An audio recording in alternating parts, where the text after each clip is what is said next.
எதிர்க்கட்சித் தலைவர் உதயநிதி ஸ்டாலின் மீது நண்பகல் 12 மணி வரை எந்த நடவடிக்கையும் எடுக்கக்கூடாது என்று உயர்நீதிமன்றம் உத்தரவு பிறப்பித்திருக்கிறது. இந்த மனுவானது அவசர வழக்காக இன்று நண்பகலில் விசாரிக்கப்பட இருக்கிறது. இது குறித்து நம்மிடையே கருத்துக்களை பகிர்வதற்காக ராம்ஜி அவர்கள் இணைகிறார். வணக்கம் ராம்ஜி. தற்போது இந்த வழக்கின் மீதான ஒரு 5 பிரிவுகளின் கீழ் வழக்கு பதிவு செய்யப்பட்டிருக்கு. அது குறித்தான விவரங்கள், அது மட்டுமல்லாது தற்போது நண்பகலில் விசாரிக்கப்பட இருக்கிறது. அதுவரையும் எந்த நடவடிக்கையும் எடுக்கக்கூடாதுன்னு உயர்நீதிமன்றம் சொல்லியிருக்காங்க. இதை எப்படி பார்க்கலாம்? திமுக சார்பில் நேற்று தஞ்சையில போராட்டம் நடைபெற்றது. இந்த போராட்டத்துல கலந்து கொண்ட எதிர்கட்சி தலைவர் உதயநிதி ஸ்டாலின் அவர்கள் கலந்து கொண்டு பேசுகையில, மேகதாது அணை கட்டும் முயற்சியில கர்நாடக அரசு தீவிரமாக செயல்பட்டு வரும் நிலையில முதல்வர் விஜய் தலைமையிலான தாவேக அரசு அணை கட்டும் முயற்சியில தவறிவிட்டதாக ஒரு குற்றச்சாட்டை வைத்தார்கள்.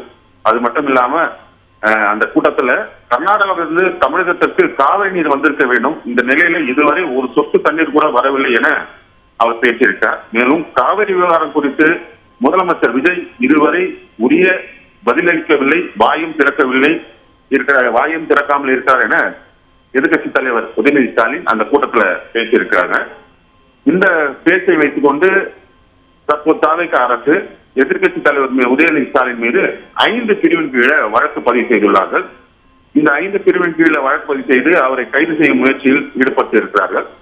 இந்த கைது நடவடிக்கையை எதிர்த்து எதிர்கட்சி தலைவரான உதயநிதி ஸ்டாலின் சென்னை உயர்நீதிமன்றத்தில் அவரின் சார்பாக மூத்த வழக்கறிஞர் அசன் முகமது ஜின்னா நீதிபதி இளந்திரன் முன்பு ஒரு முறையீடு செய்திருக்கிறார்கள். அந்த முறையீடு என்பது தற்போது எதிர்கட்சி தலைவரான உதயநிதி ஸ்டாலினை கைது செய்ய இந்த அரசு தீவிரம் காட்டுவதாகவும், எனவே கைது நடவடிக்கையை உடனே கைவிட வேண்டும் என்றும், இந்த வழக்கை அவசர வழக்காக விசாரிக்க வேண்டும் என்று காலையில நீதிபதி முன்பு மூத்த வழக்கறிஞர் அசன் முகமது ஜின்னா ஒரு முறையீடு செய்தார்கள். அந்த முறையீடை ஏற்றுக்கொண்ட நீதிபதி இந்த வழக்கை அவசர வழக்காக விசாரிக்கப்படும் என்று தெரிவித்தார்.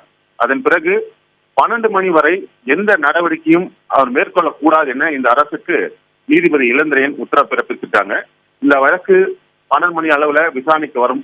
அந்த விசாரணை வரும்போது நீதிபதி இந்த வழக்குல உத்தரவு பிறப்பிப்பார் என்று தெரிய வருகிறது.